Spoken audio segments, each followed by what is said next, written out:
Hello everyone, সবাই কেমন আছেন? চলুন আজকে মেকআপ করতে করতে একটা গল্প শেয়ার করি। সময়টা তখন 2021 সাল।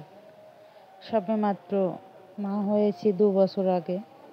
হঠাৎ করে দেখি আমি খুব মোটা মোটা হয়ে যাচ্ছি। সবাই বলে সিজারের জন্য মোটা হয়ে যাচ্ছে।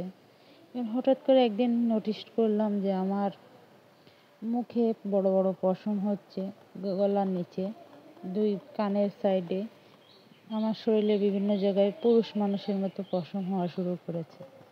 দেন আমি ডক্টরের কাছে গেলাম। ফিজিক্যালেও কিছু সমস্যা দেখা দেওয়া শুরু করলো। ডক্টর টেস্ট করলেন এবং জানালো যে আমার পিসিওডি হয়েছে। তখনও আমি পিসিওডি সম্পর্কে কিছুই জানতাম না। পিসিওডি কি? এটা পলিসিস্টিক ওভারি, নারী, এটা সন্তানের নাড়িতে হয় সিস্ট, পানি সিস্ট যাকে বলে। এটা হলে শরীরে পুরুষ হরমোনের মাত্রা বেড়ে যায়, সব হরমোনগুলো ইনব্যালেন্স হয়ে যায়। চিকিৎসা শুরু করলাম। এর একটাই মাত্র চিকিৎসা, সেটা হচ্ছে ওজন কমানো আর ফ্যাট জাতীয় খাবার না খাওয়া। এভাবে আস্তে আস্তে ওজন কমানো শুরু করলাম। এক ডক্টরের শরণাপন্ন হলাম। সে বলল যে আপনি ওজন কমান, একটা বেবি নেন, তাহলে আপনার ঠিক হয়ে যাবে এই সমস্যাটা। আমিও তার মতো ওষুধের মাধ্যমে ওষুধ খেয়ে হেঁটে ওজন কমালাম। কমানোর পরে এবার আমাকে সে কিছু মেডিসিন দিল, যার মাধ্যমে আমি কনসিভ করলাম। প্রেগনেন্সিটা ভালোই চলছিল। হঠাৎ করে মানে 2.5 মাসের প্রেগনেন্ট তখন হঠাৎ করে মানে একটা শরীরের ভিতরে একটা খারাপ লাগা শুরু হলো।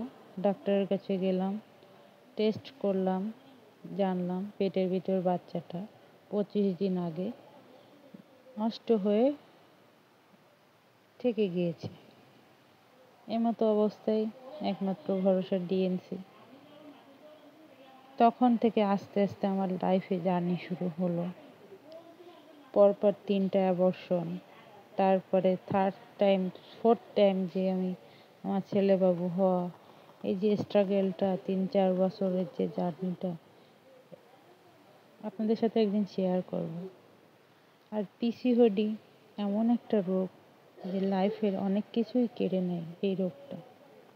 এখানে আমি আপনাদের সাথে আমরা রিয়েল লাইফের কিছুই শেয়ার করি না, এখানে সোশ্যালে যাই শেয়ার করি না কেন, আর রিয়েল লাইফের কিন্তু আমরা হাফও শেয়ার করি না।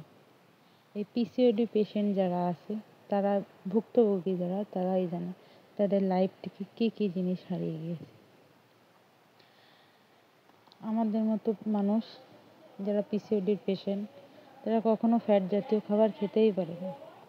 এদের স্বাস্থ্য ভালো মানে পিসিওডি বড় না, ওভারিতে সিস্টগুলো বড় হয়ে যায়। এদের সব সময় ওজন নিয়ন্ত্রণে রাখতে হয়।